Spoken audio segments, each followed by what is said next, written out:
Headphones okay? Everybody's okay? Headphones all right? Perfect. Okay, yeah. Sorry, got that.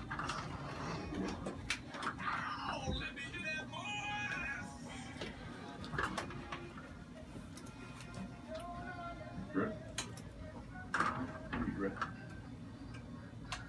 Good.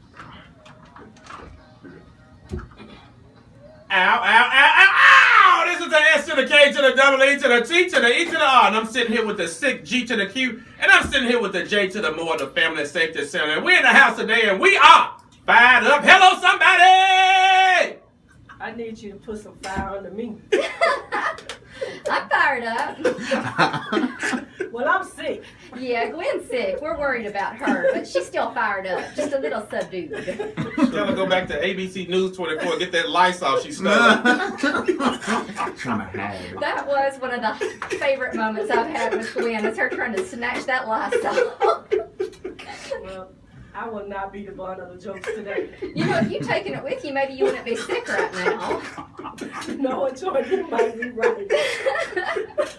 You might be right. I mean, I've been fighting for a week, so if I sound awful, I feel awful. But hey, it's Saturday. It's like fall is coming in with a bang. And you know what time it is. This is the Unleashed Voice for the LGBTQ Community radio show here on AM 990.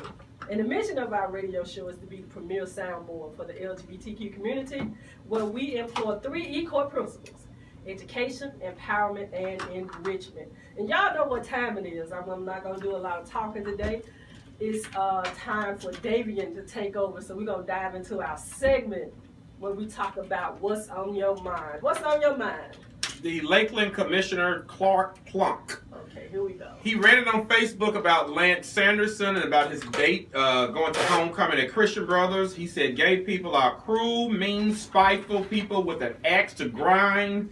He said they're a threat to our values and our Christian values. And he said the little homo can sue and we will match him dollar for dollar. So, Commissioner Plunk, everything you said is hurtful, dangerous, and detrimental and wicked towards the community. Somehow this behavior of you elected officials has become routine. And you're not speaking for all Christians because I am a Christian. So this type of prejudice that we have here in the South and Memphis, Tennessee must stop because you, again, do not represent all Christians. This is pulverizing the Christian community. So I'm in full support of Lance Sanderson and his date to the homecoming dance, which he was not allowed to bring him. And your social media page is a social media page. You cannot, as an elected official, post things on your social media page like that. You have to go by the code and the ethical conduct as an elected official. So, I think you need to resign or apologize to the community because I'm not hateful, I don't have an axe to grind, and I don't give a care about you with your white privilege and you hillbilly and you hypocrite. So, you need to resign or apologize to us because you have been elected and you should be honorable and you should be governed by the Code of Ethics by the Lakeland, Tennessee Commission. That's all I have to say about Senator Plunk. So you and Kim Davis need to go somewhere and sit down. Is he a senator or a commissioner? Commissioner Plunk, you and nappy-head Kim Davis go somewhere and sit down somewhere. Go get makeovers, emotional, spiritual, and physical. And that's what's on my mind. Okay. Mm-hmm. Well, you forgot to talk about that they dispelled the young man. Yeah, Christian Brothers, they told him to take a break for a week. And I don't know all the details of what's going on, but it's really sad that elected officials can use their religion to hurt people in their capacity that they're in. I'm pretty sure it's gay people in Lakeland that he represents, but he is on a rampage and he said he can do whatever and say whatever he wants to say on his social media. He's absolutely incorrect. So, Senator Plunk, if I lived in Lakeland, I would have a sign picketing to get your tail right out of there.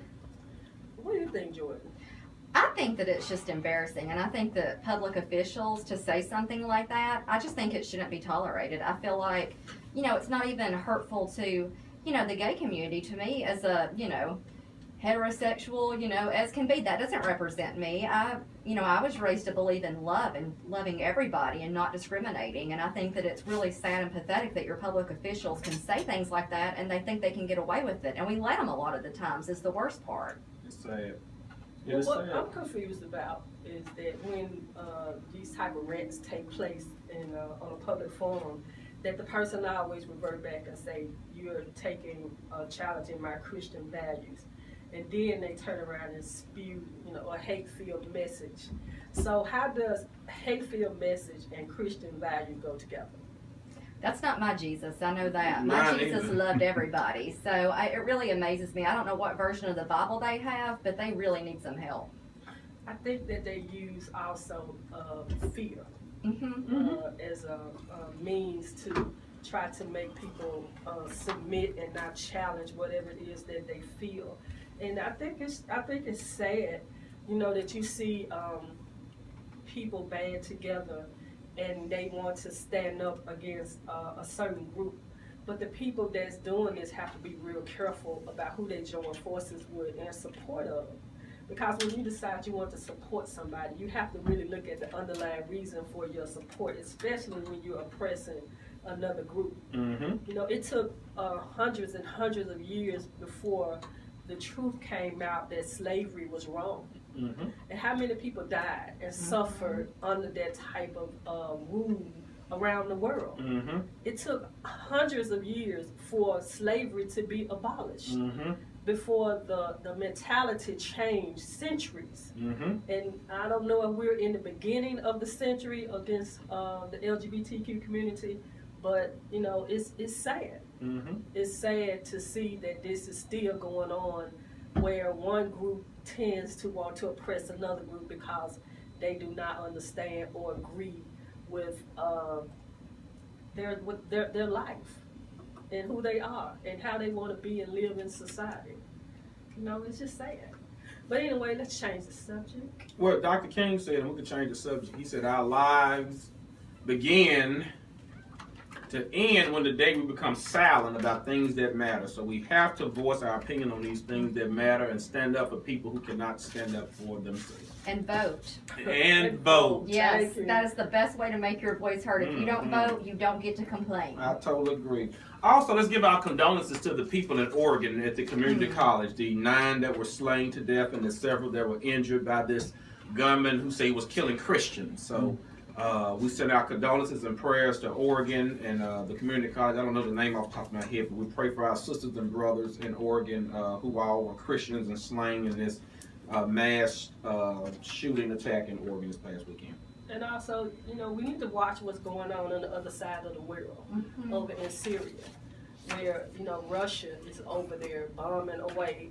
The people are fleeing their homes, and nobody's willing to go and help and let them come into the country away from all the danger and the fighting. There's nothing left over there to fight for. I mean, they've torn up this beautiful country in that part of the world, and it's insane. It's insane, and the United States threatening Russia right now about the military attack. We do not need another war. We got a storm raging on the East Coast. We had a drought on the West Coast. You have it's already freezing up north. Lord knows what's gonna happen in the South. So we got a home that's really in disarray. Murders everywhere, all across this country, especially in this city. How many people got killed over the weekend? Yeah. And some of them with domestic violence, what Jordan Moore is going to talk about today in the Family Safety Center. So we have to take our first pause for the calls. It's 5:15, and let me give a shout out to Kim Davis. Stop all that lying on the Pope. The Pope didn't talk to you. Stop lying. Talking about the Pope talking to you, your bald head. Stop lying. The Pope did not talk to you. Cut it on. Yeah, cut it on. She lied on the Pope. This is for Kim Davis. Take us out. She lied on the Pope. Stop all that lying, Kim Davis. Sit down. Sit down. This is Charlie Sports. AM 990. We'll be right back. Stop lying.